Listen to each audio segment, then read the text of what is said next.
Latest crypto and NFT news. Alameda's portfolio shows unusual investments worth $5.4 billion. Alameda Research's investment portfolio reveals shocking details of its financial adventures over the years.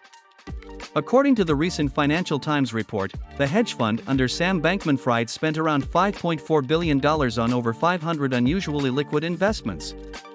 Alameda wasn't the dream hedge fund that everyone had thought of under the leadership of CEO Caroline Ellison. A penthouse of disaster where Ellison, SBF, and other FTX executives are left empty after FTX crashed. The creditors are on a hunt to hold them accountable.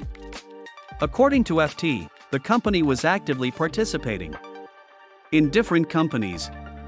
The team invested $1.5 million in a fertility company called Ivy Natal, $500,000 in weight loss drug developing firm Equator Therapeutics, $1.5 million to EVMI, $1.8 million into Coast Therapeutics, and the list goes on.